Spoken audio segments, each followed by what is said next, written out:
오늘은 노년의 여행이라는 주제로 말씀을 드려볼까 합니다.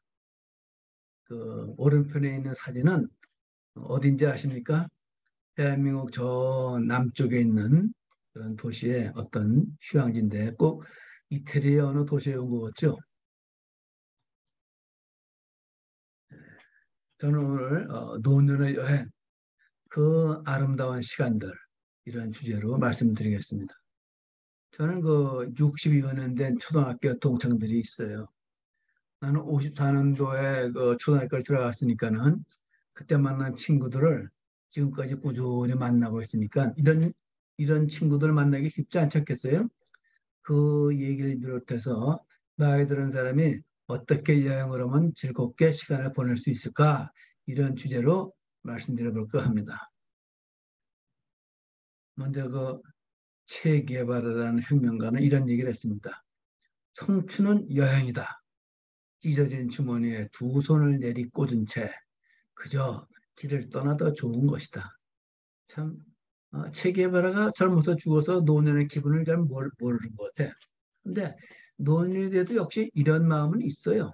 그런데 조금 몸이 좀 음, 말을 안 들으니까 그렇게 무작정 길을 떠날 수는 없어요. 노년은.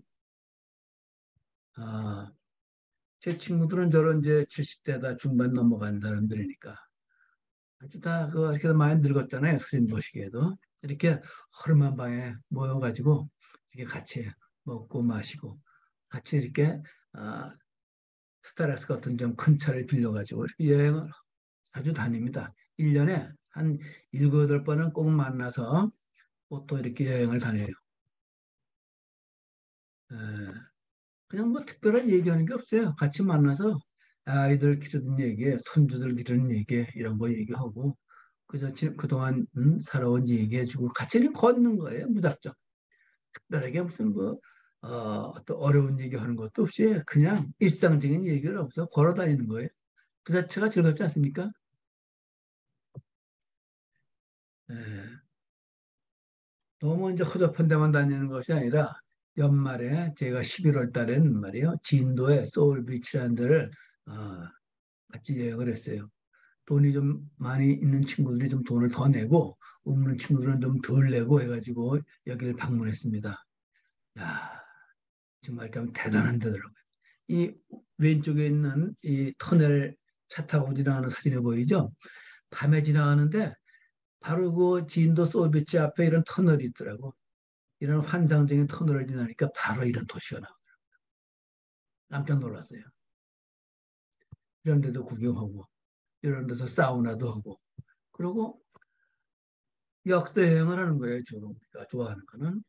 이거 그 한반도 그 최남단 지역의 그 진도에 들어가는 길에 이런 그 뭐야 저기 이런 그 다 아시겠지만은 진도 대교가 있죠. 진도 타워 건물이 있고 이 진도 타워 건물에 들어가면은 그 이순신 장군의 이 얘기를 그야말로 잘 그림을 그려가지고 전시하는 공간이 있더라고요. 그래서 역사 이 얘기도 같이 하면서 감흥을 받을 수도 있고 또 이런 어, 자연 속에 예? 에, 노인들하고 편한 데만 가는 것이 아니라 이렇게 몸이 허락하는 한 이렇게 험한 데도 좀 다니고 어, 이런 두륜산이라고 했어요. 이런 데도 다니고 이런 걸 합니다.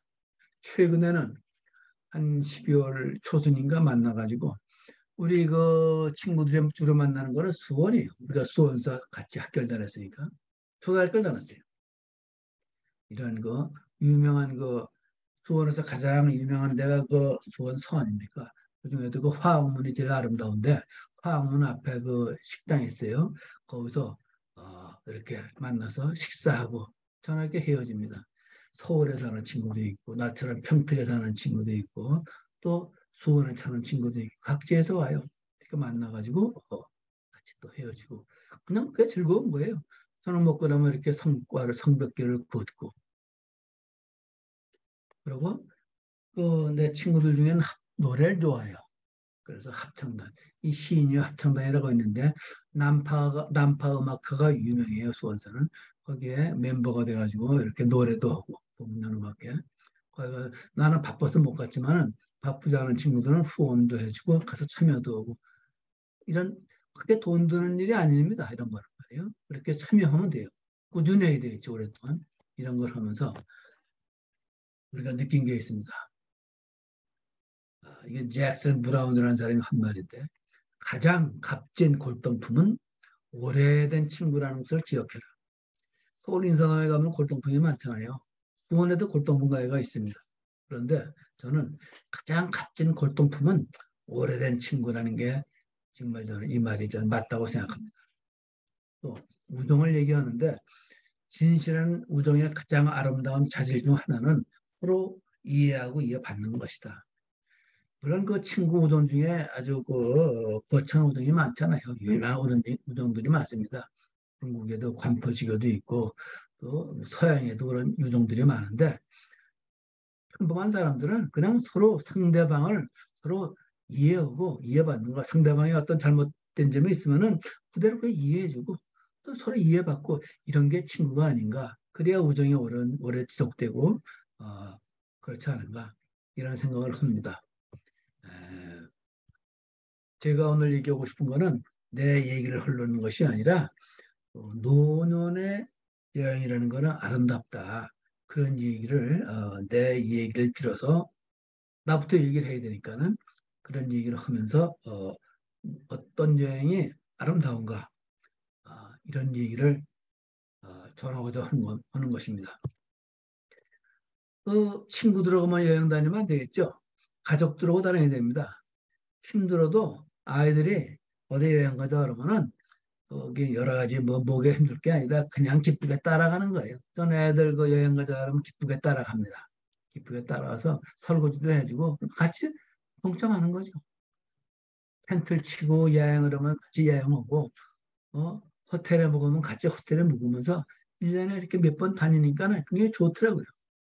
또 그런 코로나 때문에 일본을 못 갔는데 일본에 아이들이 사니까 일본에 가서 또 아이들도 만나고 이렇게 이렇게 그 부부 단둘이 하는 여행도 좋지만 그렇게 가족 여행도 괜찮다.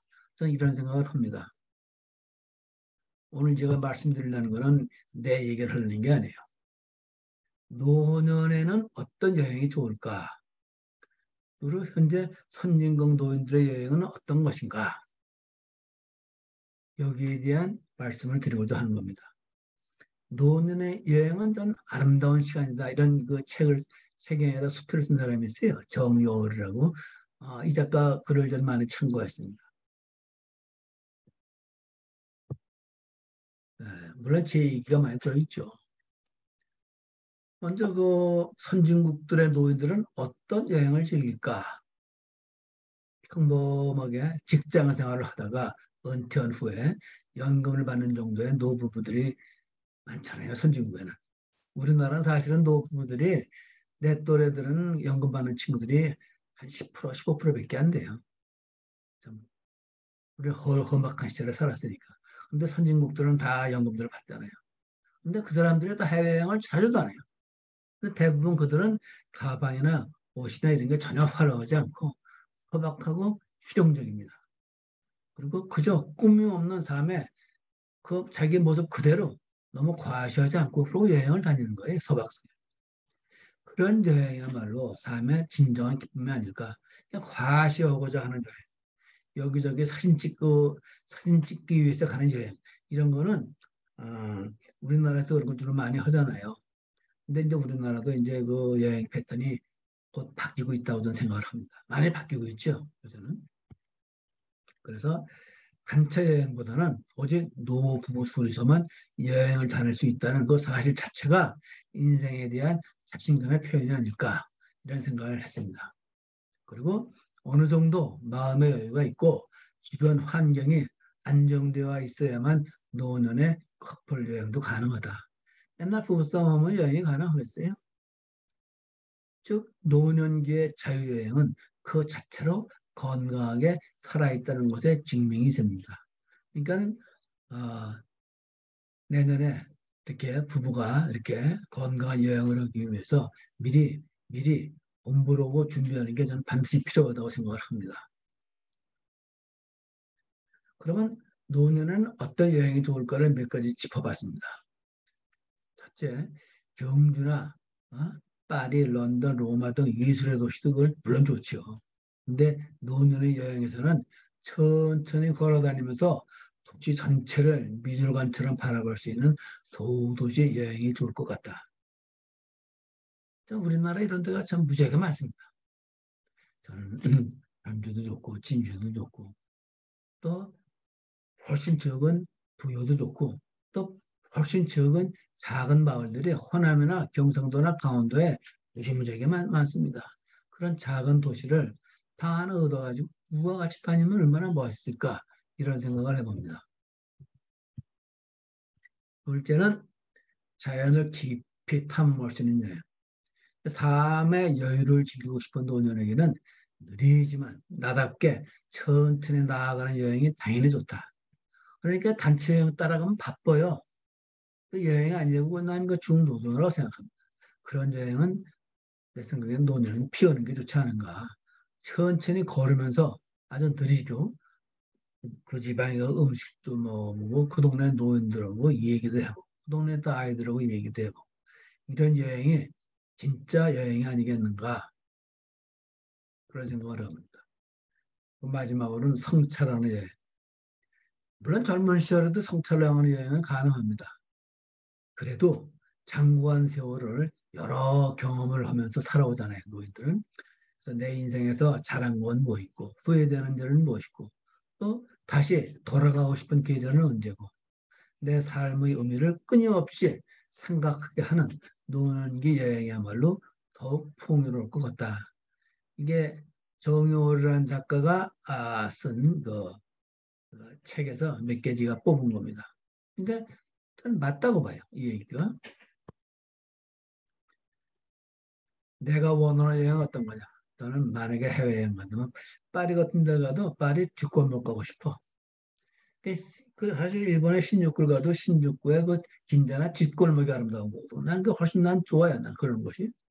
그런 곳에서 술집도 그런 곳이 좋고 음식점도 싸고 좋아요. 또 여유 있게 먹을 수 있고 또 새벽이나 밤 늦은 특히 새벽이나 밤 늦은 때 그 동네 풍경을 또 낮하고는 다르게 우리가 느껴볼 수가 있습니다. 이런 곳을 좀 가고 싶습니다. 그리고 맨 마지막으로 내가 좋아하는 사진 작가가 윌리 론스란 작가입니다. 이 사람은 99살에 돌아가셨어요. 이 양반은 이런 말을 했어요. 이 양반은 사진 작가인데 아름다움은 길 위에 있다. 이렇게 말하면서 어떻게 인위적인 걸 찍지 않고 그냥 자기가 이게 특별한 순간이다. 아주 그 평범하지만 특별한 순간이다 하는 순간을 많이 찍었어요. 이것도 1947년 1월 오후에 양반이 우연히 찍은 건데 그 가운데 한 남자가 두 여자를 데리고 춤을 추잖아요.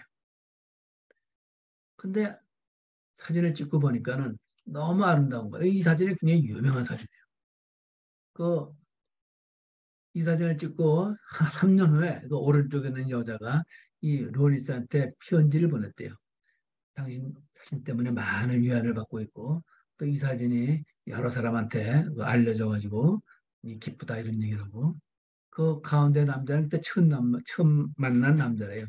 그리고 놀라운 사실은 이 가운데 남자가 외달이에요. 그래서 내 47년 1월 오후에 외달이라고 내가 제목을 붙였는데 외다리가 그, 그 다리에 모조모를 차고서 이렇게 댄스를 하는데 젊었을 때 외다리 타기 전에 얼마나 춤을 잘 췄겠어요. 그리고 이후에 두 번 다시 못 만났대요. 이때 우연히 만나가지고 한 여자하고도 춤추기가 얼마나 힘들어요. 두 여자 손을 잡고 춘다는 거는 이건 보통 솜씨가 아니거든요.